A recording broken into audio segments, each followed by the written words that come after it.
Hello दोस्तों, आज मैं आपको जीव विज्ञान का मैराथन क्लास आपके लिए लाया हूँ। दोस्तों, सार संग्रह जो खान सर का जो बुक है उनका सॉल्यूशन मैं लाया हूँ। आज मैं बायोलॉजी का लगभग 500 प्रश्न काफ़ी डिटेल के साथ करवाऊँगा।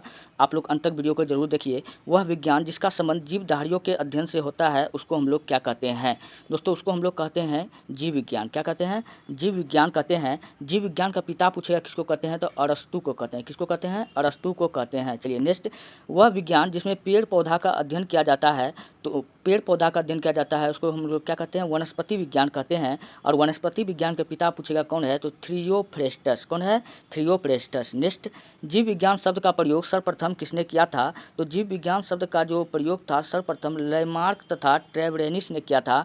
तो ये बात याद रख लीजिएगा। नेक्स्ट प्रश्न आपके सामने में है, जीव विज्ञान के जनक के नाम से हम लोग जानते हैं, तो यानी जीव विज्ञान का पिता पूछेगा किसको कहते हैं, तो आपको बताना है अरस्तु बताना है। ये वही अरस्तु है जो किसका गुरु था? सिकंदर का गुरु था। सिकंदर का गुरु पूछेगा कौन था, तो ये अरस्तु था। अरस्तु का गुरु भी पूछेगा कौन था, तो सुकरात था। सुकरात का गुरु भी पूछेगा कौन था, तो प्लेटो था। तो ये मैंने आपको बताया। और चूंकि जीव विज्ञान का पिता भी वही अरस्तु है। वनस्पति विज्ञान के पिता यानी जनक पूछेगा कौन है, अभी अभी भी मैंने आपको बताया कौन है, थियोफ्रेस्टस है। चलिए, बॉटनी शब्द की उत्पत्ति हुई है, फटाफट आप लोग आंसर देते चलिए। बॉटनी शब्द की उत्पत्ति हुई है किस भाषा से? ग्रीक भाषा से। किस भाषा से? ग्रीक भाषा से। वनस्पति विज्ञान की वह शाखा जिसमें शैवालों का अध्ययन किया जाता है। शैवालों का अध्ययन किया जाता है, हम लोग क्या कहते हैं उसको? फाइकोलॉजी कहते हैं। थोड़ा सा शैवाल के बारे में जान लेते हैं दोस्तों। धरती पर उगने वाला पहला पौधा पूछेगा कौन है, तो शैवाल है। ये बात याद रख लीजिएगा। और शैवाल शैवाल जो है धरती पर उगने वाला पहला पौधा है, ये बात याद रख लीजिएगा। चलिए बढ़ते हैं नेक्स्ट प्रश्न की ओर। अगला आपके सामने में है, पर्यावरण का अध्ययन जीव विज्ञान की किस शाखा के अंतर्गत किया जाता है, तो वो हम लोग करते हैं पारिस्थितिकी के अंदर। किसके अंदर? पारिस्थितिकी के अंदर। नेक्स्ट, जीव द्रव के पृथक्करण एवं संयोजन से संबंधित वनस्पति विज्ञान के शाखा क्या कहलाती है?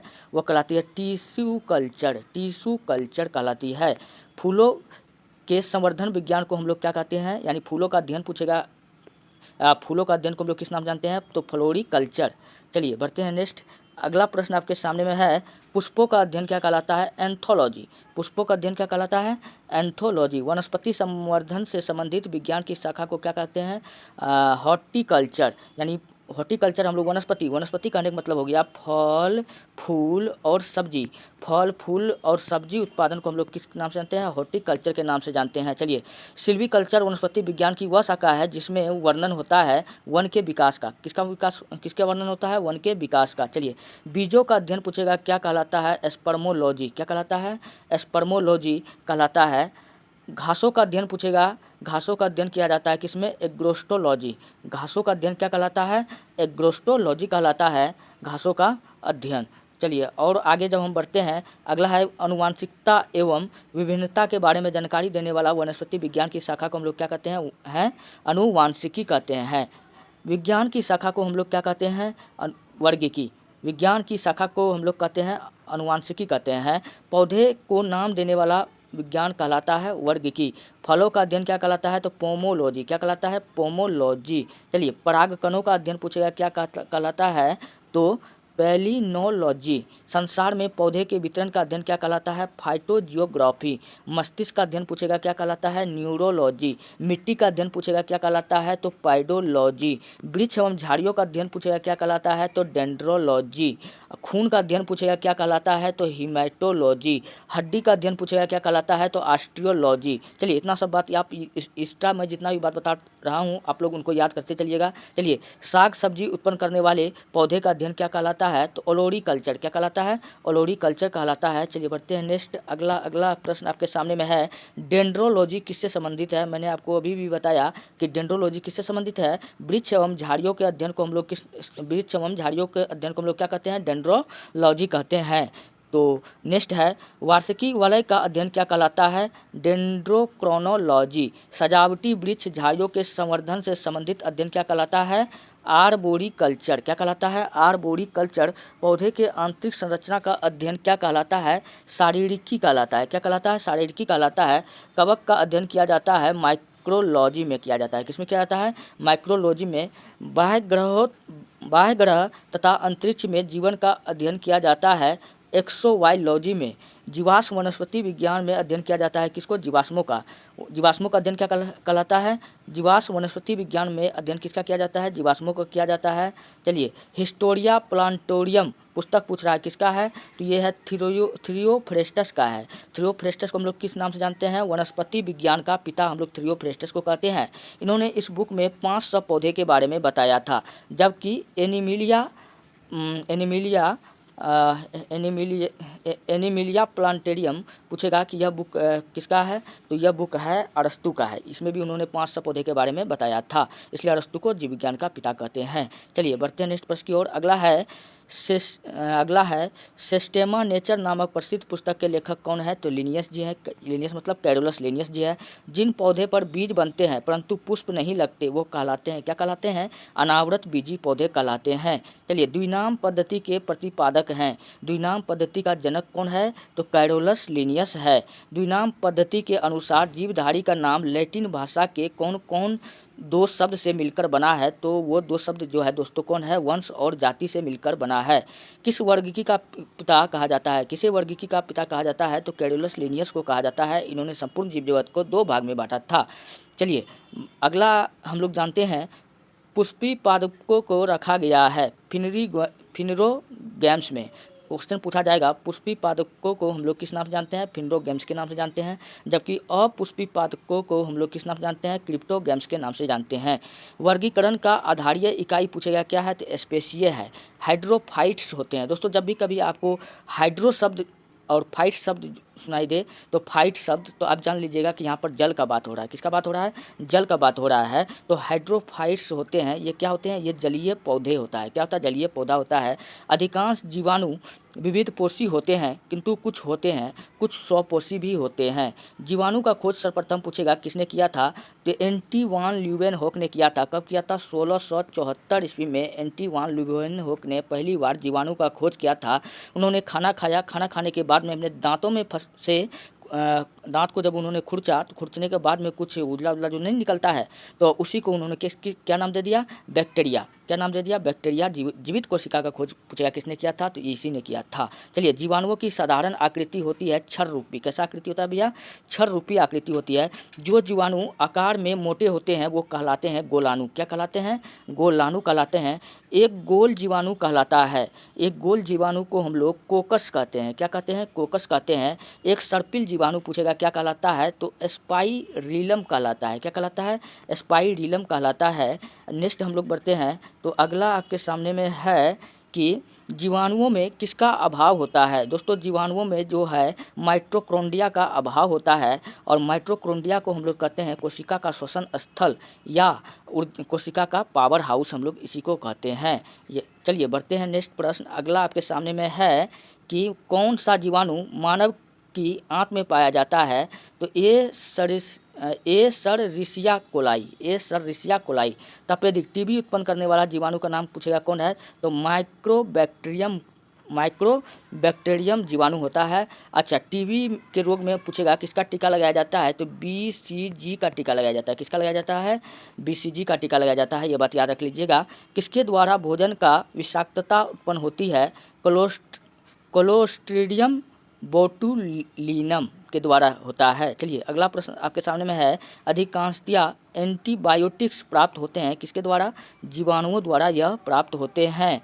अगला है, जो जीवाणु सीधे ही वायुमंडलीय नाइट्रोजन को नाइट्रोजन के यौगिक में बदलते हैं वो कहलाते हैं नाइट्रोजन स्थिरीकारी कहलाते हैं। क्या कहलाते हैं? नाइट्रोजन स्थिरीकारी कहलाते हैं।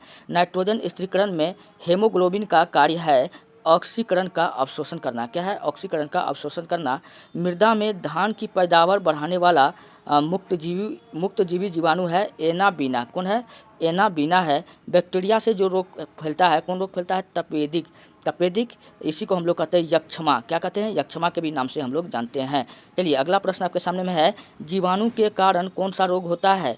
तो जीवाणु से हैजा रोग होता है। कौन सा रोग होता है? जीवाणु संक्रमण के कारण रोग होता है कुष्ठ रोग। कौन सा रोग? कुष्ठ रोग भी जीवाणुओं के कारण ही होता है। चलिए अगला है, दूध खट्टा किस कारण से हो जाता है? तो दोस्तों जो दूध है वह खट्टा किस कारण से हो जाता है? वो बैक्टीरिया के कारण से हो जाता है। पूछेगा कि दूध में पाए जाने वाला बैक्टीरिया कौन है? लैक्टोबैसिलस। क्या नाम है? लैक्टोबैसिलस। दूध के दही के रूप में जमने का कारण है लैक्टोबैसिलस नाम के बैक्टीरिया के कारण ही दूध कैसे क्या बन जाता है? दही बन जाता है। दलहनी फसल में जीवाणु नाइट्रोजन स्थिरीकरण करता है किसमें? राइबोजियम में। किसमें करता है? राइबोजियम में करता है। तेल प्रदूषण के नियंत्रण में प्रयुक्त होने वाला सुपर बग क्या है? जीवाणु विकृति। जीवाणु विकृति है। नेक्स्ट, बैक्टीरिया में पाए जाने वाला प्रकाश संश्लेषी आशय कहलाता है, क्या कहलाता है? वर्णी लवक कहलाता है। क्या कहता है? वर्णी लवक कहता है। चाय की पत्तियों में क्यूरिंग उपयोग होता है किसमें? जीवाणु में। किसमें? जीवाणु में उपयोग होता है। विषाणु का खोज सर्वप्रथम किसने किया था? तो इवान वॉस्की ने किया था। किसने किया था? इवान वॉस्की ने किया था। किसमें किया था? तो TMV टोबैको मोजैक वायरस जो तंबाकू के पत्ते पे खोज किया था। चलिए, हाइड्रोफोबिया, जब भी मैंने आपको बताया था हाइड्रो शब्द दिखे तो आप एक बात दिमाग में बिठा लीजिएगा कि हाइड्रो का अर्थ क्या होता है? पानी होता है, जल होता है। हाइड्रोफोबिया जो रोग होता है वह उत्पन्न होता है विषाणु द्वारा होता है। ये कुत्ता, बिल्ली या चमगादड़ के काटने से फैलता है। इसमें व्यक्ति को पानी से डर लगता है। किससे डर लगता है? पानी से डर लगता है। और कुत्ता काटने से कौन सा रोग होता है? रेबीज रोग होता है और इसको पानी से डर लगता है। इसी रोग को हम लोग किस नाम से जानते हैं?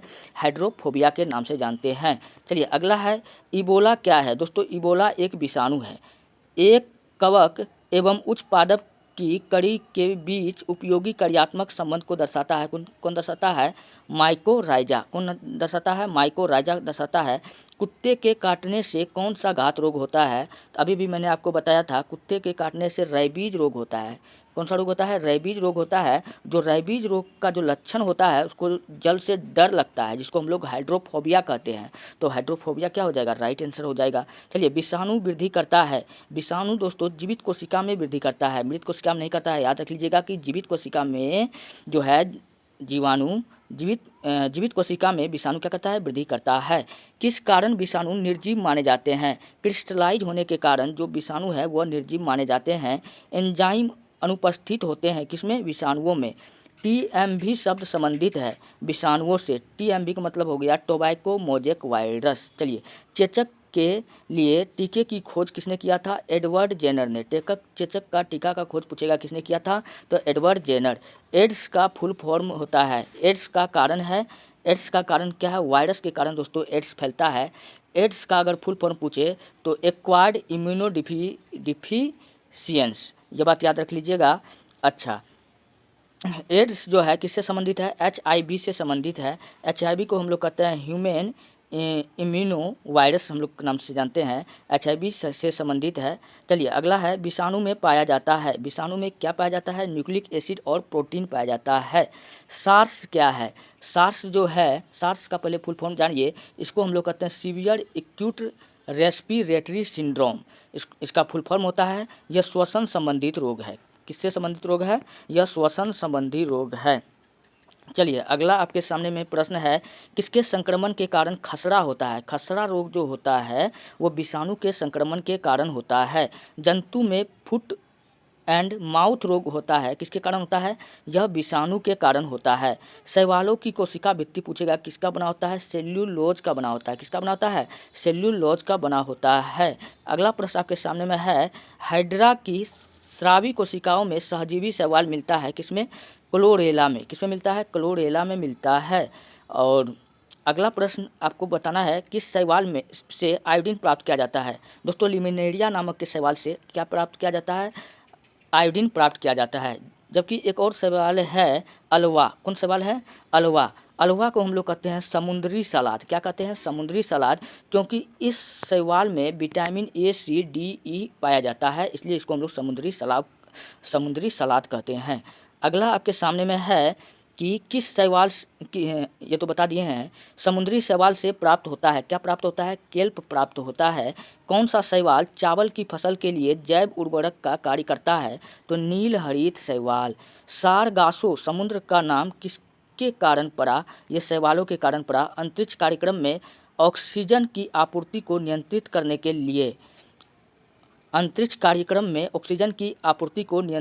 के लिए प्रयुक्त किए जाने वाले एक कोशिकीय शैवाल का नाम क्या है? क्लोरेला।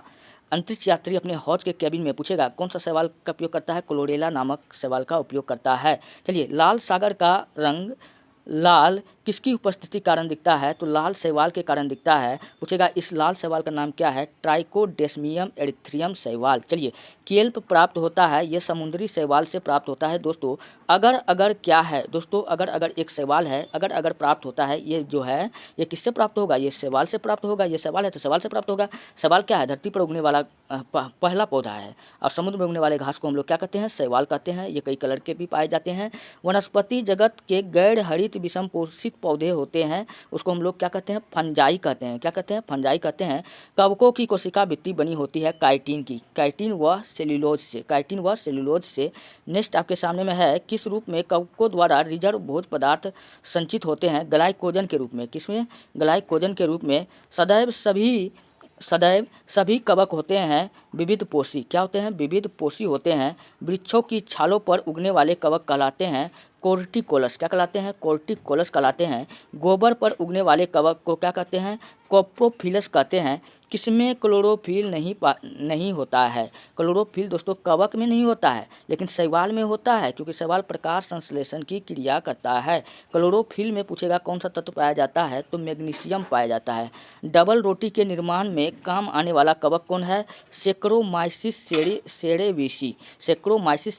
दोस्तों अगर आपको वीडियो अच्छा लग रहा है, अगर आपको PDF चाहिए तो हमारे टेलीग्राम चैनल पर जाइए, वहाँ पर आप सर्च कीजिए इतिहास की दुनिया 99, नहीं तो वीडियो के डिस्क्रिप्शन में लिंक डाल दूंगा, वहाँ से आप PDF को प्राप्त कर सकते हैं। चलिए नेक्स्ट अगला आपके सामने में है, किसके द्वारा आलू का लेट ब्लाइंट उत्पन्न होता है? यह रोग जो होता है आलू में किसके कारण होता है? ये होता है फाइटोपथोरा इन्फेस्टेंस द्वारा। चलिए, एफला विष बनते हैं किससे? कवक से बनते हैं। मशरूम क्या है? मशरूम एक प्रकार का कवक है। क्या है? कवक है। पेनिसिलियम क्या है? पेनिसिलियम भी एक क्या है? एक कवक है। पेनिसिलियम के खोजकर्ता पूछेगा कौन था? तो ए फ्लेमिंग। कौन था? ए फ्लेमिंग था। अच्छा, आर्गोट प्राप्त होता है। आर्गोट पूछेगा किससे प्राप्त होता है? तो क्लेवीसेप्स से। किससे? क्लेवीसेप्स से। यीस्ट में कायिक जनन होता है, किसके द्वारा होता है? मुकुलन द्वारा होता है। किसके द्वारा होता है? मुकुलन द्वारा। फटाफट आप रिवीजन करते चलिए। खाने योग्य कवक है, कौन है? एगार। कौन है? एगार सवाल है। यहाँ पे लिखा क्या है? एगेरिकस। एगार एक भी सवाल, ऐसे भी नाम आप याद रख सकते हैं। LSD प्राप्त होता है किससे? कवक से प्राप्त होता है। प्रथम पृथक किया गया प्रतिजैविक था, पेनिसिलिन नामक कवक था। टिक्का रोग होता है किसमें होता है? मूंगफली में होता है। टिक्का रोग पूछेगा किसमें होता है? तो मूंगफली में होता है। चलिए नेक्स्ट बढ़ते हैं। तो अफ्लाटॉक्सिन है दोस्तों। अफ्लाटॉक्सिन क्या है? कवक द्वारा उत्पन्न जो है रोग है, अफ्लाटॉक्सिन है। लाइकेन बनता है कवक और शैवाल के मिश्रण से। क्या प्राप्त होता है? लाइकेन प्राप्त होता है। लाइकेन सूचक होता है, वायु प्रदूषण का सूचक होता है। जहाँ होता है कवक और शैवाल के बीच में ही क्या पाया जाता है? लाइकेन पाया जाता है। चलिए, लिटमस लाइकेन से क्या बनाया जाता है? तो लिटमस पत्र बनाया जाता है। लिटमस पत्र प्राप्त किया जाता है तो इसी लाइकेन से प्राप्त किया जाता है। मैंने आपको बताया ये वायु प्रदूषण का सूचक होता है। लाइकेन में कवक और शैवाल के मध्य सहजीवी संबंध कहलाता है, और इस प्रक्रिया को हम लोग दोस्तों किस नाम जानते हैं? हेलोटाइजम के नाम से जानते हैं। इधर थोड़ा मिटाया हुआ है, हम लिख देते हैं हेलोटाइजम, आप लिख लीजिएगा हेलोटाइजम। चलिए, और खाली चट्टानों पर उगने वाले लाइकेन को हम लोग किस नाम से जानते हैं? तो हम लोग सेक्सिकोल के नाम से जानते हैं। जबकि जापान के लोग किस लाइकेन को सब्जी के रूप में खाते हैं? तो आपको ये बताना है इंडोकार्प। क्या बताना है? इंडोकार्प। पुनर्जीवन का गुण होने के कारण किस मेजों पर सजावट के लिए रखे हैं? सिलेजिनेल, ये याद रख लीजिएगा। चलिए, मिर्गी की औषधि किस लाइकेन से प्राप्त होती है? तो परमेलिया नामक शैवाल से प्राप्त होता है, ये बात याद रख लीजिएगा। कौन सा पादप समूह वनस्पति जगत का उभयचर है? तो ब्रायोफाइटा को हम लोग पादप जगत का उभयचर कहते हैं, तो ब्रायोफाइटा आंसर सही होगा। जड़ के स्थान पर मूलाभास पाया जाता है, किसमें? ब्रायोफाइट्स में पाया जाता है। ब्रायोफाइट्स में सम्मिलित है लिवरवर्ट एवं मॉस। क्या है? लिवरवर्ट एवं मॉस संबंधित है। बीज की प्रकृति किसमें उत्पन्न होती है? टेरिडोफाइट्स में। किसमें? टेरिडोफाइट्स में उत्पन्न होती है। एंजोला है एक एंजोला दोस्तों एक जलीय फर्न है। क्या है? जलीय फर्न है। बीजाणु दवा के रूप में प्रयोग होता है लाइकोपोडियम। क्या प्रयोग होता है? लाइकोपोडियम। दमा एवं खांसी के रोग में काम आने वाला इफेंड्रिन किससे प्राप्त होता है? तो इफेंड्रा से प्राप्त होता है। किससे प्राप्त होता है? इफेंड्रा से प्राप्त होता है। जैव उर्वरक के रूप में उपयोग किया जाता है किसका? एंजोला। एंजोला का प्रयोग पूछेगा किस रूप में किया जाता है? जैव उर्वरक के रूप में किया जाता है। सबसे अधिक क्रोमोसोम पाए जाते हैं टेरिडोफाइट्स में पाया जाता है, लगभग 500 से ज़्यादा पाया जाता है। मनुष्य के शरीर में पूछेगा क्रोमोसोम कितना पाया जाता है? तो 46 पीस यानी कि 23 जोड़ा पाया जाता है। चलिए बढ़ते हैं नेक्स्ट प्रश्न की ओर। अगला प्रश्न है, किसी वर्ग के पौधे में बीज बनते हैं परंतु बीज नग्न रूप में होते हैं, जिसको हम लोग जिम्नोस्पर्म के नाम से जानते हैं। किस नाम से जानते हैं? जिम्नोस्पर्म के नाम से जानते हैं। पौधे के किस हिस्से में विभेदित कार्य नहीं होता? तो थैलोफाइटा में जो होता है विभेदित कार्य नहीं होता है। जिम्नोस्पर्म का मेवा हम लोग किसको कहते हैं?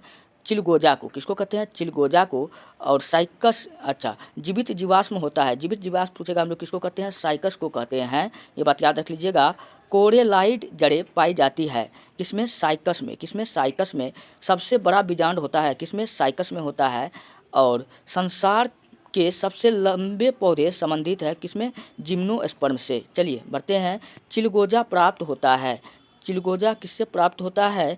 साइकस से। किससे प्राप्त होता है? साइकस से, सॉरी, पाइनस को चीर करके हम लोग चिलगोजा को प्राप्त करते हैं। साबूदाना बनाया जाता है किससे? साइकस से बनाया जाता है। मूलांकुर से विकसित होने वाली जड़ें कहलाती है मसूला जड़ें। क्या कहलाती है? मूसला जड़ें कहलाती है। मूलांकर के अतिरिक्त पौधे के किस भाग से विकसित होने वाली जड़ें कहलाती है? अपस्थानिक मूल। क्या कहलाती है? अपस्थानिक मूल। श्वसन मूल मिलती है जूसिया में। किसमें? जूसिया में। डहेलिया की जड़ें होती है कंदिल तथा पुलकित होती है। क्या कैसा होता है? कंदिल तथा पुलकित होती है। चलिए, उपरिरोही मूल मिलती है आर्किडिस में। आर्किडिस क्या है? ये सबसे छोटा बीज है। क्या है? सबसे छोटा बीज है, ये बात याद रख लीजिएगा। आर्किडिस में बिलामेन जड़ें होती है नमी अवशोषित करने के लिए। किसके लिए होती है? नमी को अवशोषित करने के लिए होती है। अब स्तंभ मूल पाई जाती है किसमें? गन्ने में पाई जाती है। गन्ना सर्वाधिक पूछेगा कहाँ होता है? यूपी में होता है। कहाँ होता है? यूपी में होता है। चलिए, स्तंभ मूल पाई जाती है अपस्थानिक जड़ें में। जड़ें विकसित होती है किससे? मूलांकुर से। जड़ किससे विकसित होती है? मूलांकुर से। गाजर है एक, गाजर क्या है? एक जड़ है। गाजर एक जड़ है। जड़ के किस भाग में समर्थित वृद्धि होती है उसको हम लोग किस नाम से जानते हैं? मूल शीर्ष के ठीक पीछे भाग में वृद्धि होती है। अगला है, बरगद के पेड़ के तने से लटकने वाली मोटी जड़ें कहलाती है। क्या कहलाती है? स्तंभ मूल कहलाती है। पान की लता से बनने वाली जड़ होती है आरोही जड़। चलिए बढ़ते हैं नेक्स्ट। अगला है, तर्क रूपी जड़ पाई जाती है किसमें? मूली में पाया जाता है। कुंभी रूपी जड़ पाया जाता है किसमें? सलजम में पाया जाता है। श्वसन मूल पाई जाती है किसमें? राइजोफोरा में पाई जाती है। पेड़ में हमेशा रहता है, क्या रहता है? जड़ रहता है। कैक्टस में मूल किसका रूपांतरण है? पत्ते। पत्ते हरा किसके कारण दिखता है? क्लोरोफिल के कारण दिखता है। आलू का खाने योग्य भाग क्या होता है? तना होता है। आलू का रंग पूछेगा हरा किसके कारण होता है? तो सोलोनिन के कारण होता है। किसके कारण होता है? सोलोनिन के कारण होता है। चलिए, पर्णकाय स्तंभ का रूपांतरण है। ये किसका रूपांतरण है? तना का रूपांतरण है। अगला, नागफनी में प्रकाश संश्लेषी कार्य होता है, कार्य करता है किसके द्वारा? पर्णकाय स्तंभ के द्वारा कार्य होता है। तो यह बात याद रख लीजिएगा। मृत पौधे के समान पौधे प्राप्त होते हैं। मृत पौधे के समान पौधे प्राप्त होते हैं किसमें? तनिक के कलम से। तने की कलम से प्राप्त होता है। पत्ता गोभी खाद्य पदार्थ का संग्रह कहाँ करता है? तो पत्तियों में करता है। आलू भूमिगत रूपांतरित तना होता है जिसे हम लोग कहते हैं कंद। क्या कहते हैं? कंद कहते हैं। चलिए, हल्दी का खाने योग्य भाग होता है, कौन होता है? प्रकंद होता है। क्या होता है? प्रकंद होता है। हल्दी का रंग पूछेगा पीला किसके कारण होता है? तो कुरकुमीन के कारण होता है। किसके कारण होता है? कुरकुमीन के कारण होता है। अदरक है एक। अदरक क्या है? कि राइजोम है। क्या है? राइजोम है, याद रख लीजिएगा। अच्छा, अदरक सबसे अच्छा अदरक पूछेगा कहाँ पाया जाता है? तो झारखंड में पाया जाता है। कहाँ पाया जाता है? झारखंड में, जिसको हम लोग गुलाबी रूबी कहते हैं। सबसे अच्छा अदरक कौन है? गुलाबी रूबी। प्याज का परिवर्तित रूप है तने। प्याज किसका परिवर्तित रूप है? तना का परिवर्तित रूप है। प्रायः किसकी पत्ती में पर्णदल न्यूनीकृत होता है? तो शुष्कोद्भिद में। पुष्पों का अध्ययन क्या कहलाता है? एंथ्रोलॉजी कहलाता है। वे पौधे जिनमें कभी पुष्प नहीं खिलते वो कहलाते हैं क्रिप्टोगैम्स। क्या कहलाते हैं? क्रिप्टोगैम्स। पुष्प के जनन चक्र हैं पुमंग एवं जयांग। पुष्प के जनन चक्र दो को का नाम आप याद रख लीजिएगा, पुमंग और जयांग। पौधे के कौन सा भाग फूल बनने का उद्दीपन ग्रहण करता है तो वो है पर्ण। कौन है? पर्ण है। चलिए बढ़ते हैं नेक्स्ट, आपके सामने में है संसार का सबसे बड़ा पुष्प उत्पन्न होता है रैफलिसिया द्वारा। किसके द्वारा? रैफलिसिया द्वारा। संसार का सबसे छोटा पुष्प है वुल्फिया। कौन है? वुल्फिया। फूल गोभी का खाने योग्य भाग होता है पुष्पक्रम। फूल गोभी का खाने योग्य भाग होता है पुष्पक्रम। जीवन चक्र की दृष्टि से पौधे का सबसे महत्वपूर्ण अंग है क्या है? पुष्प है। पराग कोश से वर्तिकाग्र तक पराग का स्थानांतरण क्या कहलाता है? परागकण कहलाता है। एनीमोफिली परागकण होता है वायु द्वारा। किसके द्वारा होता है? वायु द्वारा फैलाए गए परागकण को हम लोग क्या कहते हैं? एनीमोफिली कहते हैं। चलिए अगला है कीटों द्वारा फैलाए गए परागकण को हम लोग क्या कहते हैं? एंटोमोफिली कहते हैं। अच्छा, जूफेली परागण क्या होता है? ये जंतुओं के द्वारा होता है। चलिए अगला हम लोग जानते हैं अर्निथोफिली परागण होता है। क्या होता है? ये पक्षी के द्वारा जो परागण होता है उसको हम लोग क्या कहते हैं? अर्निथोफिली के नाम से जानते हैं। जल के द्वारा अगर परागण हो रहा है तो उसको कहेंगे हाइड्रोफिली। चमगादड़ के द्वारा अगर परागण होता है उसको कहेंगे चिरेप्ट्रोफिली। जो परागकण बंद पुष्पों में होता है वो कहलाता है क्या कहलाता है? क्लिस्टोगैमी। क्या कहलाता है? क्लिस्टोगैमी। घेंघे द्वारा परागकण क्या कहलाता है? मेलेकोफिली कहलाता है। सुगंधित पुष्पों में परागकण होता है कीट द्वारा। कीट द्वारा परागित फूलों का परागकण होते हैं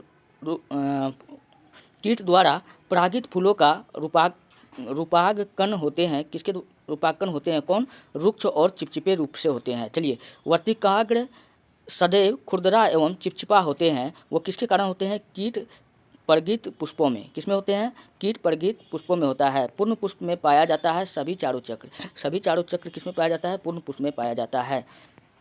चलिए नर युग्मक का अंडाणु से संयोजन कहलाता है निषेचन। क्या कहलाता है? निषेचन कहलाता है। किसमें? निषेचन के पश्चात बीज के बीजावरण विकसित होते हैं उसको अध्यावरणों से। भ्रूण किसमें मिलता है? बीज में। बीज विकसित होता है बीजांड से। सबसे बड़ा बीज पूछेगा तो आर्किड। क्या बताना है? छोटा बीज होता है आर्किड। सबसे बड़ा बीज पूछेगा कौन होता है? तो लोडोसिया, लगभग 10 kg का होता है। चलिए बढ़ते हैं नेक्स्ट प्रश्न की ओर। अगला प्रश्न आपके सामने में है मादा पुष्प के किस भाग में निषेचन होता है? वो होता है अंडाशय में। कहाँ होता है? अंडाशय में। बिना निषेचन के अंडाणु का परिवर्धन कहलाता है क्या कहलाता है? अनिषेक जनन। क्या कहलाता है? अनिषेक जनन। बिना निषेचन के एक अंडाशय के फल में विकसित होने को कहते हैं क्या कहते हैं? पार्थिनोकॉपी कहते हैं। नर पुष्प और स्त्री पुष्प दोनों को जन्म देने वाले पादप कहलाते हैं क्या कहलाते हैं? उभय लिंगाश्रित कहलाते हैं। एक सत्य फल परिवर्धित होता है अंडाशय से। किससे होता है? अंडाशय से होता है। एक कूट फल है। कूट फल कौन है? सेब है। सेब है, याद रख लीजिएगा। नारियल तथा आम के फल होते हैं ड्रप में। किसमें होता है? ड्रप होते हैं। अच्छा, नारियल में पूछेगा कौन सा उत्तक पाया जाता है? तो जटिल उत्तक पाया जाता है। ये बात याद रख लीजिएगा। पके आम का खाने योग्य भाग होता है मध्य फल भित्ति। नारियल का खाने योग्य भाग होता है भ्रूणपोष। क्या होता है? भ्रूणपोष होता है। चलिए नेक्स्ट आपके सामने में है लीची का खाने योग्य भाग होता है एड़िल। क्या होता है? एड़िल होता है। सेब एवं नाशपाती में खाने योग्य भाग होता है मांसल पुष्पासन। बीज रहित फल प्राप्त किया जाता है किससे? हार्मोन्स के व्यवहार द्वारा। संसार में सबसे तेज बढ़ने वाला पौधा कौन सा है? बांस है। दोस्तों बांस अब पौधा नहीं रहा, ये पहले था पौधा, अब बांस को घास में रख दिया गया है।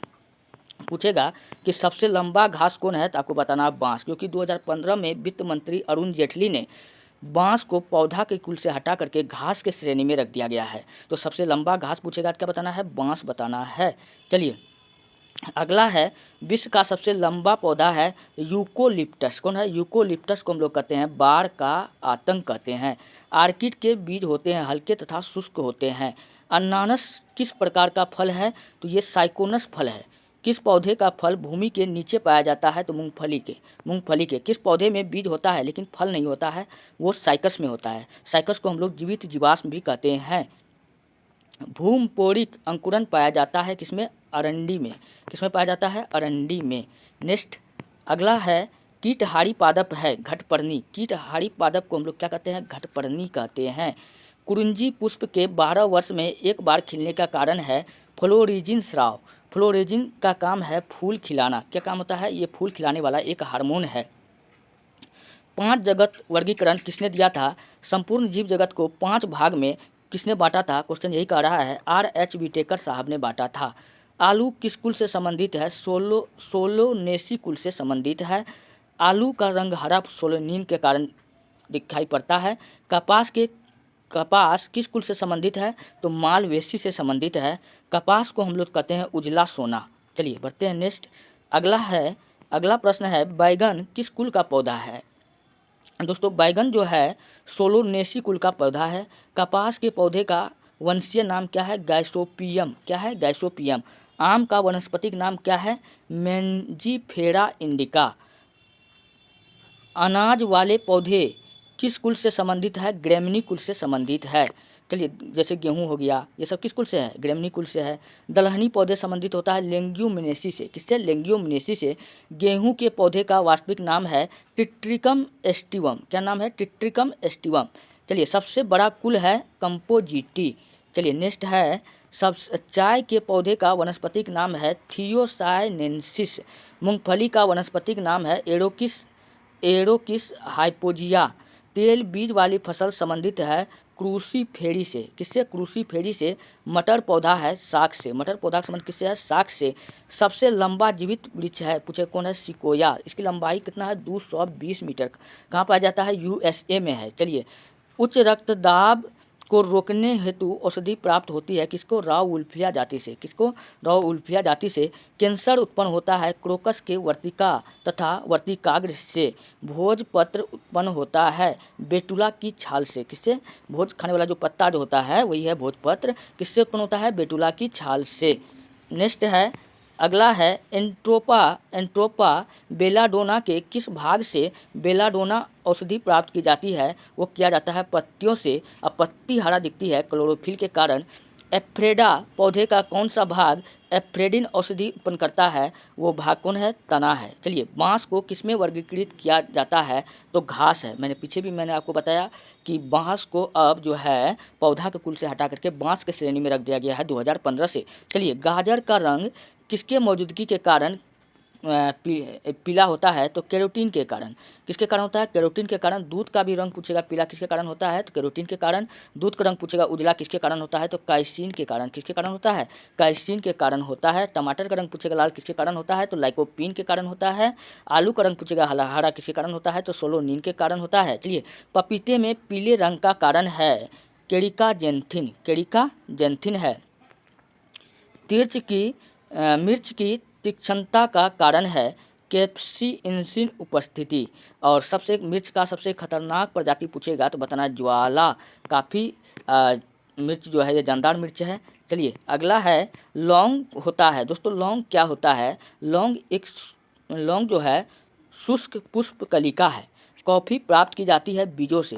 कॉफ़ी कितना प्रकार का होता है? 3 प्रकार का होता है, अरेबिका, लिबेरिका और रोबस्टा। ये सब क्या है? कॉफ़ी के प्रकार होता है। ये किससे प्राप्त होता है? बीज से प्राप्त होता है। कॉफ़ी पाउडर के साथ मिलाया जाने वाला चिकोरी चूर्ण प्राप्त होता है किससे? जड़ों से। हींग प्राप्त की जाती है तने के स्राव से। तने के स्राव से क्या प्राप्त किया जाता है? हींग। अफीम प्राप्त होता है पैपेवर सोमनीफेरम से। चलिए, अगला है, रेस्पिरिन नामक औषधि प्राप्त होती है। रेस्पिरिन एक प्रकार का ये दर्द निवारक औषधि है। ये पूछ रहा है कि किससे प्राप्त होता है? तो राउवुल्फिया सर्पेंटाइना से। चलिए, कुनेन जो है सिंकोना पादप के किस भाग में प्राकृतिक रूप से पाई जाती है? तो ये कुनेन जो है ये मलेरिया का दवा होता है, जो सिंकोना के छाल से हम लोग कुनेन बनाते हैं, जो मलेरिया का दवा है। चलिए, अगला है, हल्दी चूर्ण टर्मरिक पौधे के किस भाग से प्राप्त होता है? शुष्क प्रकंद भाग से प्राप्त होता है। तंबाकू के पत्तियों में होता है क्या होता है? निकोटीन होता है। क्या होता है? निकोटीन होता है। चलिए बढ़ते हैं नेक्स्ट। अगला है आपके सामने में, अगला है, किस वनस्पति खाद्य में अधिकतम प्रोटीन होता है? सोयाबीन में होता है। और सोयाबीन का सर्वाधिक उत्पादन पूछेगा कहाँ होता है? तो मध्य प्रदेश में होता है। और सर्वाधिक प्रोटीन पूछेगा कि सोयाबीन में कितना प्रोटीन होता है? लगभग 42% होता है। कितना है? 42% होता है। पत्ती के लाल, नारंगी और पीला रंग किसके कारण होता है? केराटिनोइड के कारण होता है। जबकि सेब का रंग लाल पूछेगा किसके कारण होता है? एंथोसायनिन के कारण होता है। किस पादप को शाकीय भारतीय डॉक्टर कहते हैं? तुलसी को कहते हैं। दोस्तों तुलसी एकमात्र ऐसा पौधा, तुलसी हो गया, नीम हो गया, बरगद हो गया, ये सब जो है 24 घंटा ऑक्सीजन देने वाला पौधा है। चलिए, इसलिए इसका पूजा भी किया जाता है। चलिए, जैव ईंधन किसके बीज से प्राप्त होता है? तो जैट्रोफा के बीज से प्राप्त होता है। दालचीनी पेड़ के किस भाग से प्राप्त की जाती है? छाल से प्राप्त की जाती है। तारपीन का तेल प्राप्त किया जाता है चिलगोजा के चीड़ करके हम लोग तारपीन का तेल बनाते हैं। चलिए, हशीश पौधे के किस भाग से प्राप्त की जाती है? तने तथा नर पुष्पक्रम के निस्राव से। अर्धपारगम्य कला में होकर कम से अधिक सांद्रता की और विलायक का प्रभाव क्या कहलाता है? परासरण कहलाता है। क्या कहलाता है? परासरण कहलाता है। और एक कोशिका आयतन में बढ़ती है जब यह रखी जाती है एक अल्प प्रासरी विलयन में। जल में रखे बीज फूलते हैं, अंतः शोषण के कारण होता है। दोस्तों ये रहा आज का, मैं लगभग टोटल 400-500 प्रश्न आपको मैं करवाया। इससे आगे मैं नेक्स्ट दिन करवाऊंगा। अगर आपको वीडियो अच्छा लगता है, हेल्पफुल लगता है, तब आप हमारे चैनल को सब्सक्राइब कीजिए और वीडियो को लाइक कीजिए। देखिए काफ़ी सारा वीडियो मैं आपको काफ़ी डिस्कशन के साथ, अगर आप थ्योरी पढ़ना चाहते हैं तो जाइए मेरे चैनल पर, वहाँ पर आपको पूरा थ्योरी बाय थ्योरी पढ़ाया जाएगा, एकदम अच्छे से डिस्कशन के साथ पढ़ाया जाएगा। अगर आपको पीडीएफ चाहिए तो जाइए हमारे टेलीग्राम चैनल पर, वहाँ पर इतिहास की दुनिया 99 लिख करके सर्च कीजिए, नहीं तो वीडियो के डिस्क्रिप्शन में लिंक डाल दिया जाएगा। मिलते हैं नेक्स्ट वीडियो में, धन्यवाद।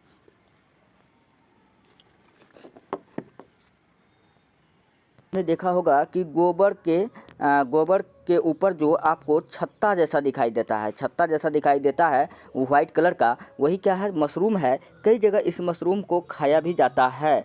तो गोबर छत्ता को ही हम लोग क्या बोलते हैं? मशरूम बोलते हैं। और ये पहाड़ पर भी पाया जाता है, तो पहाड़ पर पाया जाने वाला मशरूम अलग होता है। तो यही आपसे क्वेश्चन पूछ रहा है कि मशरूम किसका उदाहरण है? हम लोग जानते हैं कवक यानी फंगस का उदाहरण है। तो ऑप्शन नंबर ए क्या हो जाएगा? बिल्कुल राइट हो जाएगा। शैवाल पूछेगा क्या है, तो आपको बताना है समुद्र में उगने वाले घास को हम लोग क्या कहते हैं? शैवाल है। शैवाल धरती पर उगने वाला प्रथम पौधा था। धरती पर उगने वाला प्रथम पौधा पूछे तो आपको बताना है, क्या बताना? शैवाल। सबसे बड़ा शैवाल पूछे तो आपको बताना है माइक्रोसिस्टस शैवाल। क्या बताना है? माइक्रोसिस्टस शैवाल। दोस्तों इस माइक्रोसिस्टस शैवाल को हम लोग कहते हैं समुद्री दैत्याकार घास। क्या कहते हैं? समुद्री दैत्याकार घास कहते हैं। और भी कई शैवाल है, कई जगह पर इस शैवाल को खाया जाता है, कई जगह दवाई के रूप में भी प्रयोग किया जाता है। और जैसे अगर मैं आपसे कहें कि जापान में एक शैवाल पाया जाता है अलवा। कौन सा शैवाल पाया जाता है? अलवा। दोस्तों इस अलवा शैवाल का क्या करता है? तो इस अलवा शैवाल में पाया जाता है विटामिन ए, सी, डी और विटामिन ई पाया जाता है। इसलिए इस अलवा शैवाल को हम लोग कहते हैं समुद्री सलाद। क्या कहते हैं? समुद्री सलाद। चलिए हम लोग बढ़ते हैं नेक्स्ट प्रश्न की ओर। अगला प्रश्न आपके सामने में है, नेफ्रोलॉजी किसका अध्ययन है? हम लोग जानते हैं कि नेफ्रोलॉजी जो है वो गुर्दे का अध्ययन है। किसका अध्ययन है? गुर्दे का अध्ययन है। इसलिए इसका ऑप्शन नंबर 1 क्या हो जाएगा? बिल्कुल राइट हो जाएगा। अगर आपसे पूछे कि गुर्दे की पथड़ी को हम लोग क्या कहते हैं? गुर्दे की पथड़ी को पूछे हम लोग किस नाम से जानते हैं, तो आपको बताना है कि कैल्शियम ऑक्जेलेट। किस नाम से जानते हैं? कैल्शियम ऑक्जेलेट के नाम से जानते हैं। चलिए अगर आपसे पूछे तंत्रिका तंत्र का अध्ययन क्या कहलाता है, तो तंत्रिका तंत्र का अध्ययन जो कहलाता है न्यूरोलॉजी। क्या कहलाता है? न्यूरोलॉजी कहलाता है। आप ये बात याद रख लीजिएगा। चलिए बढ़ते हैं नेक्स्ट प्रश्न की ओर। अगला प्रश्न आपके सामने में है, पारिस्थितिकी अस्थायी अर्थव्यवस्था है किस आंदोलन का यह स्लोगन है?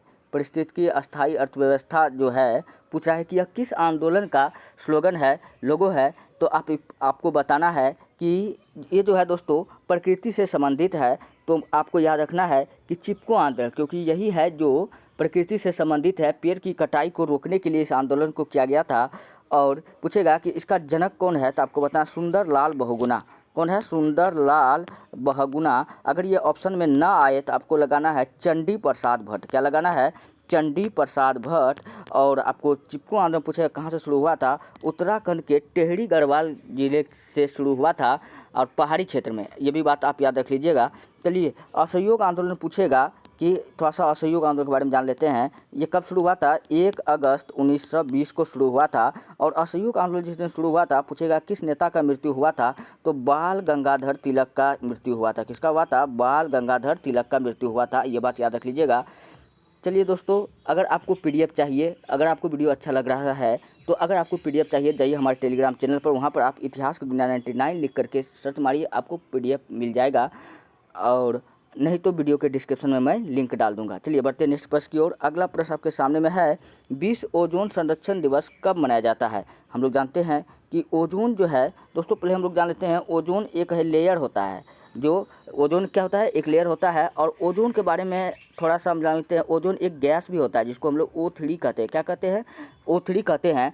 ओजोन संरक्षण दिवस कब मनाया जाता है? ये तो मनाया जाता है 16 सितंबर को। थोड़ा सा हम लोग जान लेते हैं ओजोन परत क्या होता है। तो कुछ दिन पहले आपने न्यूज़ में सुना होगा कि ओजोन जो परत है उसमें छेद होता है। ये इंग्लैंड ने सर्वप्रथम बताया था कि ओजोन लेयर में क्या हो गया है? छेद हो गया है। तो ओजोन पूछेगा कि ये करता क्या है, ओजोन गैस करता क्या है? आपको बताना है कि धरती पर आने वाले इंफ्रारेड किरण से हमको रक्षा करता है, जिससे त्वचा में होने वाले कैंसर से ये सब बचाता है। तो कौन बचाता है? तो ओजोन गैस ही हमको बचाता है। तो आप ये बात याद रख लीजिएगा। और ओजोन गैस से, ओजोन क्षरण से पूछेगा किनको खतरा है? तो ये इंग्लैंड को खतरा है, हम लोगों को खतरा नहीं है, क्योंकि भारत में जो लोग हैं वो काला भी पाया जाता है और गोरा भी पाया जाता है। लेकिन इंग्लैंड में सिर्फ क्या पाया जाता है? गोरा ही पाया जाता है। तो उन लोगों का जो चमड़ा होता है पतला होता है, लगेगा आपको कि मुर्गा का जो छिला हुआ, जैसे मुर्गा को छील देते हैं ना, वैसे उसका हो जाता है शरीर। उन लोगों को खतरा है, हम लोगों को नहीं है खतरा। चलिए बढ़ते हैं नेक्स्ट प्रश्न की ओर। अगला प्रश्न आपके सामने में है, विश्व में सबसे ज़्यादा पाए जाने वाले ग्रीन हाउस गैस निम्न में से कौन से हैं? हम लोग जानते हैं ग्रीन हाउस गैस हम लोग किसको कहते हैं? कार्बन डाइऑक्साइड को कहते हैं। किस गैस को कहते हैं? कार्बन डाइऑक्साइड गैस को कहते हैं। ये गर्मी लाने वाला गैस भी है, आप ये बात याद रख लीजिएगा। और कार्बन डाइऑक्साइड को हम लोग पूछेगा कि ठोस कार्बन डाइऑक्साइड को हम लोग कार्बन डाइऑक्साइड का मात्रा पूछेगा कि वायुमंडल में कितना है? तो 0.03%। कितना है? 0.03%। चलिए बढ़ते हैं नेक्स्ट पॉइंट की ओर। अगला प्रश्न, अगला पॉइंट आपके सामने में है। अगला ऑप्शन है नाइट्रस ऑक्साइड। दोस्तों नाइट्रस ऑक्साइड के कारण क्या होता है? सबसे ज़्यादा हंसी लगता है, इसको लाफिंग गैस भी कहते हैं, आप ये बात याद रख लीजिएगा। चलिए बढ़ते हैं नेक्स्ट प्रश्न की ओर। अगला प्रश्न आपके सामने में है, जैव विविधता का अंतर्राष्ट्रीय कार्यालय कहाँ है? तो जैव विविधता का जो अंतर्राष्ट्रीय कार्यालय है वो कहाँ है? वो है रोम में। इसका ऑप्शन नंबर सी क्या हो जाएगा? बिल्कुल राइट हो जाएगा।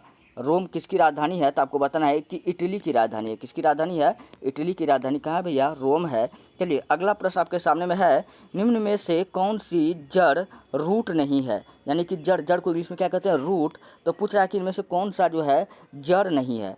तो जड़ नहीं है जिसको हम रख देंगे तो सबसे पहले जानिए कि अगर ये बीज है, आपने देखा होगा कुछ इस टाइप का निकल जाता है, मूलांकुर, इसको क्या कहते हैं? मूलांकुर कहते हैं। कुछ एक नीचे भाग में निकल जाता है, कुछ एक ऊपर भाग में निकल जाता है।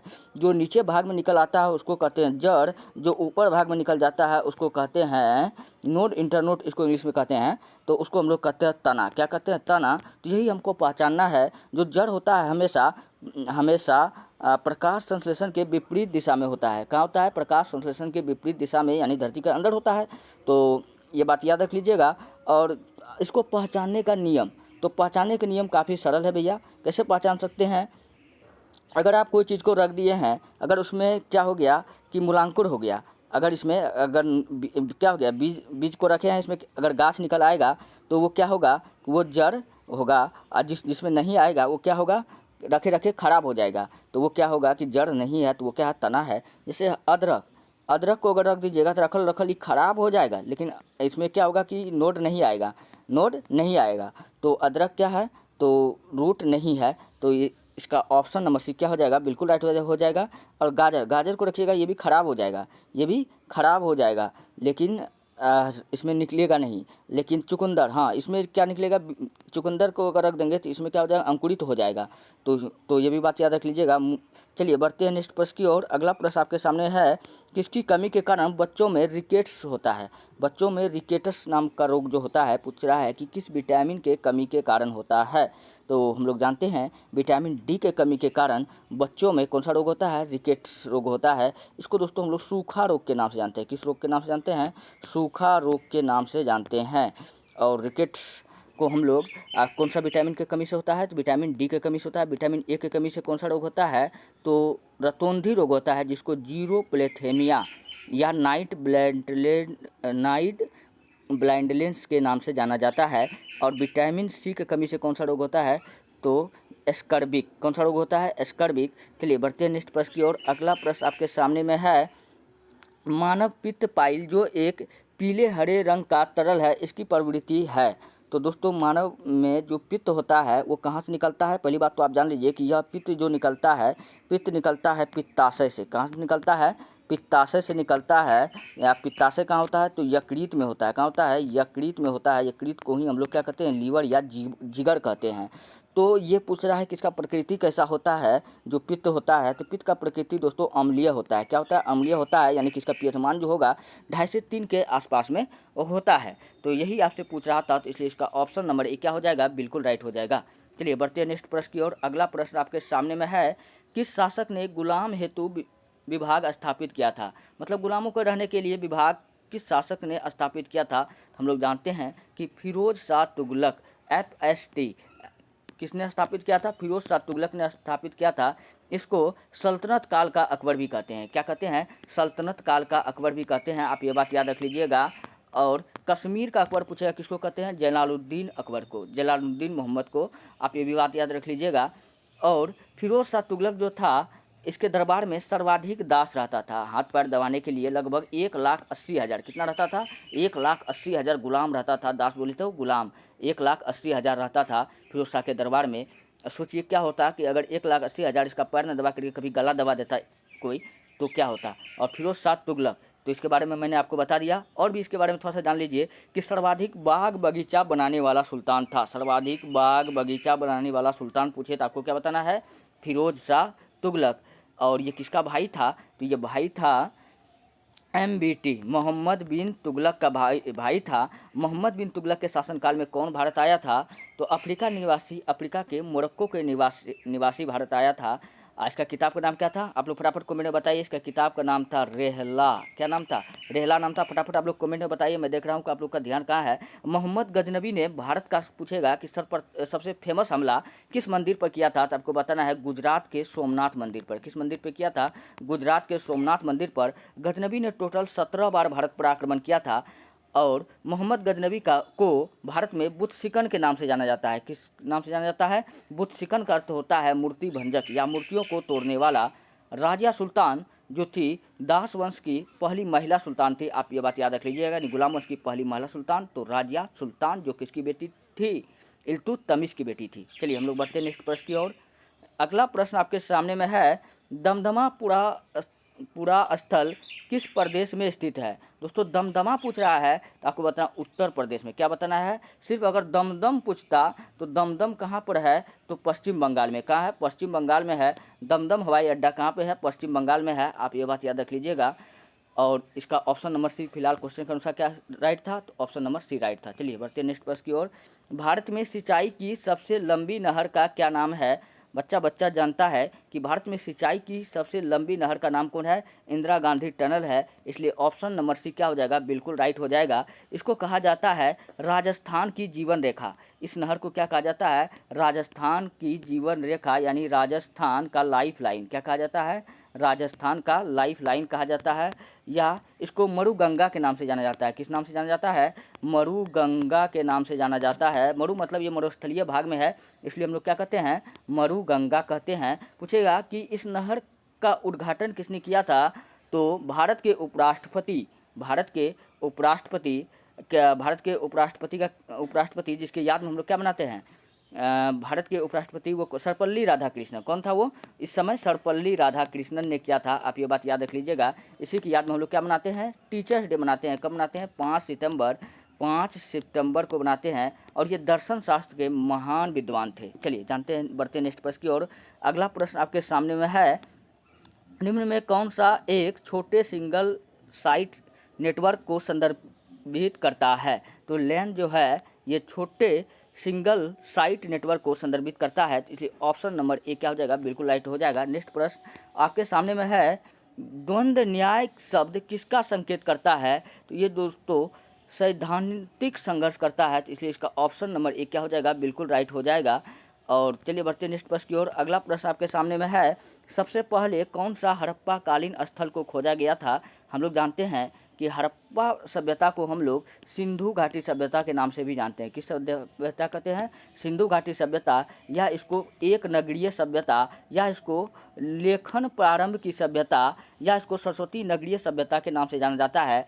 क्योंकि सिंधु घाटी सभ्यता का पहला शहर खोजा गया था हड़प्पा, इसलिए इसको हड़प्पा सभ्यता के नाम से जाना जाता है। तो हड़प्पा का खोज किसने किया था? तो 1921 ईस्वी में किसने किया था? पंडित दयाराम साहनी। जबकि मोहनजोदड़ो का खोज 1922 ईस्वी में किसने किया था? RD बनर्जी, राखल दास बनर्जी ने किया था। लोथल जो था हड़प्पा सभ्यता का, भैया लोथल जो था हड़प्पा सभ्यता का सबसे बड़ा बंदरगाह था। क्या था?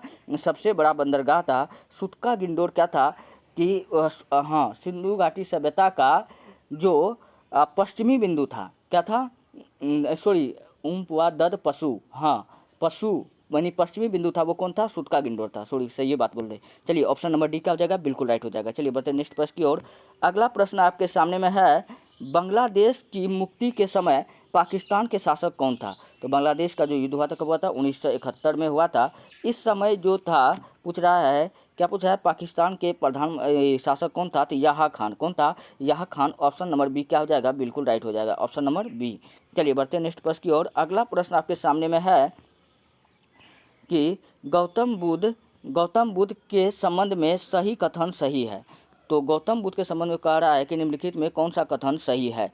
तो हम लोग जानते हैं कि भगवान बुद्ध का ऑप्शन नंबर 1 को देखिए, इनका जन्म लुम्बिनी में हुआ था। तो हम लोग जानते हैं नेपाल के लुम्बिनी नामक वन के तराई क्षेत्र में इनका जन्म हुआ था। कब हुआ था?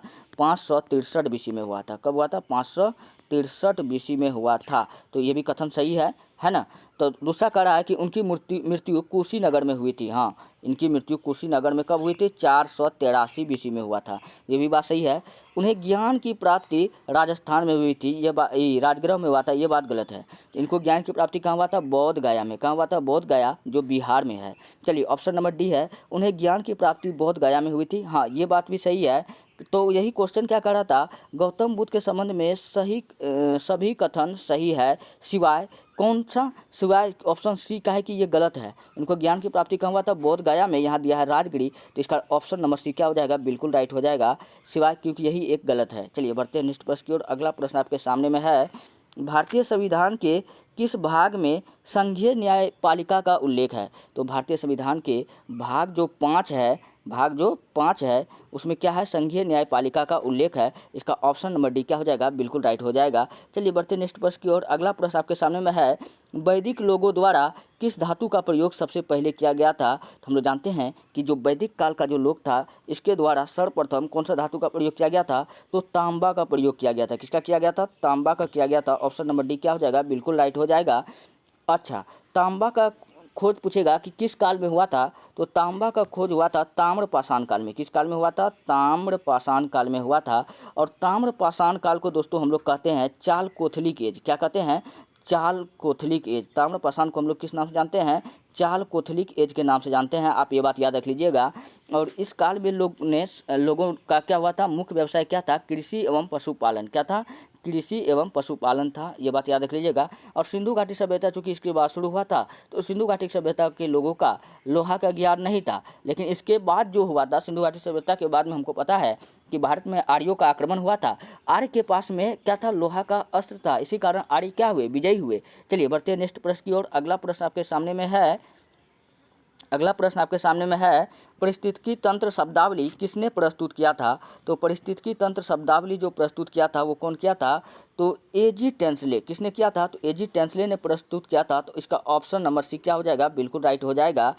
और थोड़ा सा अगर मैं 21 नंबर की क्वेश्चन को देखें, तो 21 नंबर का क्वेश्चन कहता है कि कोशिका की खोज की गई थी। तो कोशिका का खोज दोस्तों कब किया गया था? 1665 ईस्वी में। कब किया गया था? तो 1665 ईस्वी में। पूछेगा कि कौन किया था? तो रॉबर्ट हुक ने। किसने किया था? तो रॉबर्ट हुक ने किया था। कब किया था? 1665 ईस्वी में किया था। और लकड़ी के कौर के द्वारा। किसके द्वारा किया गया था? लकड़ी के कौर के द्वारा। कोशिका का आकार पूछेगा तो आपको बताना है मधुमक्खी के छत्ते जैसा। किसके जैसा था? मधुमक्खी के छत्ते जैसा था। ये बात याद रख लीजिएगा। जबकि विलियम हार्वे ने रक्त परिसंचरण तंत्र का खोज किया था। किसका किया था? रक्त परिसंचरण तंत्र का खोज पूछेगा किसने किया था? तो विलियम हार्वे ने किया था। क्रिश्चियन बर्नार्ड अच्छा, हृदय का प्रत्यारोपण का संबंध इससे है। लुईस पास्चर, आपको पता है कि दूध के पास्चुराइजेशन का सिद्धांत भी किसने दिया था? लुई पास्चर ने दिया था। चलिए बढ़ते हैं अगला प्रश्न की ओर। अगला प्रश्न आपके सामने है, पेनिसिलिन के जैव प्रतिरोधी गुणधर्म की खोज किसने की थी? तो पेनिसिलिन का खोज किया था भैया, कौन किया था? अलेक्जेंडर फ्लेमिंग द्वारा किया गया था। तो ऑप्शन नंबर सी क्या हो जाएगा? बिल्कुल राइट हो जाएगा। चलिए बढ़ते हैं नेक्स्ट प्रश्न की ओर। अगला प्रश्न आपके सामने में है, हाइड्रोफोबिया से संबंधित है। दोस्तों, हाइड्रो का अर्थ होता है जल। हाइड्रो का अर्थ जब भी पूछे तो आपको क्या बताना है? जल बताना है। फोबिया का अर्थ होता है डरना। क्या होता है? डरना, यानी कि जल से डर लगता है। ये पूछ रहा है कि कौन बीमारी में ऐसा होता है? तो टिटनेस में नहीं, टिटनेस को हम लोग कहते हैं रेनबो रोग। क्या कहते हैं? इंद्रधनुष रोग कहते हैं। मेनिंजाइटिस रोग में होता है? नहीं। और ऑप्शन नंबर सी में रेबीज है। हाँ, रेबीज जो है, रेबीज में क्या होता है? हमको हाइड्रोफोबिया रोग हो जाता है, जिनके कारण मनुष्य को क्या होता है कि जल से डर लगने लगता है। और रेबीज पूछता है कैसे फैलता है? तो ये जानवर के काटने से फैलता है। कुत्ता काट लिया तो आपको क्या हो जाएगा? रेबीज हो जाएगा।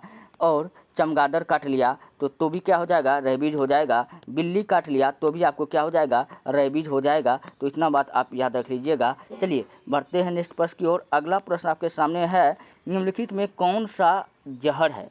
इनमें से कहता है कौन सा जहर है? तो ऑप्शन ए को अगर आप देखते हैं तो NaCl, ये क्या है? सोडियम क्लोराइड है, जो जहर नहीं है। तो ये जहर नहीं है, तो हमको जहर को खोजना है। और K2SO4 ये भी जहर नहीं है। KCl यानी पोटेशियम क्लोराइड, ये भी जहर नहीं है। और KCN यानी पोटेशियम साइनाइड, इसको कहते हैं, हाँ पोटेशियम इसको कहते हैं सबसे खतरनाक जहर, क्योंकि ऑप्शन बी इसका बिल्कुल राइट होगा। KCN साइनाइड जो होता है एक जहर होता है। चलिए बढ़ते हैं नेक्स्ट प्रश्न की ओर। अगला प्रश्न आपके सामने में है, 25 नंबर का। चलिए नेक्स्ट प्रश्न आपके सामने में है, अस्थि सुषुरता जिसको हम लोग कहते हैं ऑस्टियोपोरोसिस। क्या कहते हैं? ऑस्टियोपोरोसिस। पूछ रहा है कि ऑस्टियोपोरोसिस की कमी से कौन सा रोग होता है? तो किसकी कमी से होता है? यानी हम लोग जानते हैं कि हड्डी में जो रोग उत्पन्न होता है वो किसकी कमी से होता है? तो हम लोग जानते हैं कि कैल्शियम के कमी से होता है। जो हड्डी हमारा मजबूत होता है तो कैल्शियम के कारण ही होता है। तो हड्डी से पूछेगा कि हड्डी का जोड़ क्या कहलाता है? लिंगामेंट। क्या कहलाता है? थोड़ा मैं हड्डी के बारे में आपको बता देता हूँ। लिंगामेंट। और हड्डी से मांसपेशी का जोड़ क्या कहलाता है? कंडरा। क्या कहलाता है? कंडरा, यानी टेंडन इसको हम लोग कहते हैं। और हड्डी में आपको पूछेगा कि क्या सब पाया जाता है? कैल्शियम और फास्फोरस पाया जाता है। क्या पाया जाता है? फास्फोरस पाया जाता है। फास्फोरस जो है किसी भी चीज़ को जलने में सहायता प्रदान करता है। इसलिए जब मनुष्य को जब जलाया जाता है, जब मरता है, तो उसका हड्डी भी पूरी तरीके से जल जाता है, क्योंकि हड्डी में क्या पाया जाता है? फास्फोरस पाया जाता है। और फास्फोरस किसी भी चीज़ को जलने में सहायता प्रदान करता है। और हड्डी के बारे में थोड़ा सा जान लेते हैं कि हड्डी का अध्ययन क्या कहलाता है? तो ऑस्टियोलॉजी। क्या कहलाता है? ऑस्टियोलॉजी। उपास्थि का अध्ययन क्या कहलाता है? कॉन्ड्रियोलॉजी। चलिए, हड्डी का बनना क्या कहलाता है? ऑस्टियोब्लास्ट। हड्डी का बनना क्या कहलाता है? ऑस्टियोब्लास्ट। चलिए बढ़ते नेक्स्ट प्रश्न की ओर। अगला प्रश्न आपके सामने में है कि क्वाशियोरकोर बीमारी की कमी के कारण होता है। हम लोग जानते हैं जब किसी के शरीर में किसका कमी हो जाता है? प्रोटीन का कमी हो जाता है, तो उसका शरीर में दो गो रोग उत्पन्न होता है। एक को कहते हैं क्वाशियोरकोर, दूसरा को कहते हैं मैडीमस। क्या कहते हैं? मैडीमस। दोस्तों, ये किसका कमी से होता है? तो आपको प्रोटीन के कमी से होता है। आप प्रोटीन का खोज पूछेगा किसने किया था, तो आपको याद रखना मुल्डर ने। किसने किया था? तो मुल्डर ने किया था। आप ये बात याद रख लीजिएगा। और प्रोटीन का आकार कैसा होता है? तो आपको बताएं, ये चना के दाना के समान होता है। ये बात याद रख लीजिएगा। चलिए बढ़ते हैं नेक्स्ट प्रश्न की ओर। अगला प्रश्न आपके सामने में है, उच्चतम न्यायालय के न्यायिक पुनरीक्षण कार्य का क्या अर्थ होता है? तो इसका अर्थ जो होता है कानूनों की संवैधानिक वैधता का परीक्षण। तो इसका ऑप्शन नंबर सी क्या हो जाएगा? बिल्कुल राइट हो जाएगा। चलिए बढ़ते हैं नेक्स्ट प्रश्न की ओर। अगला प्रश्न आपके सामने में है, भारतीय संविधान में अल्पसंख्यकों को मान्यता किस आधार पर दी गई है? हम लोग जानते हैं कि भारतीय संविधान में जो अल्पसंख्यकों को मान्यता दिया गया है वो कुल जनसंख्या के साथ उस वर्ग की जनसंख्या के अनुपात में दिया गया है। तो इसलिए इसका ऑप्शन नंबर सी क्या हो जाएगा? बिल्कुल राइट हो जाएगा। अगर पूछेगा कि लोकसभा और राज्यसभा में सीटों का आवंटन किसके आधार पर होता है? तो कुल जनसंख्या के आधार पर होता है। जनसंख्या के आधार पर ही होता है, इसलिए इसका ऑप्शन नंबर सी क्या हो जाएगा? बिल्कुल राइट हो जाएगा। अगला प्रश्न आपके सामने में है, सिंधु सभ्यता के टेराकोटा में निम्नलिखित में से कौन सा पालतू जानवर विद्यमान नहीं था? हम लोग जानते हैं कि सिंधु घाटी सभ्यता जो के लोग थे वो पशुपालन भी करते थे, शिकार भी करते थे। तो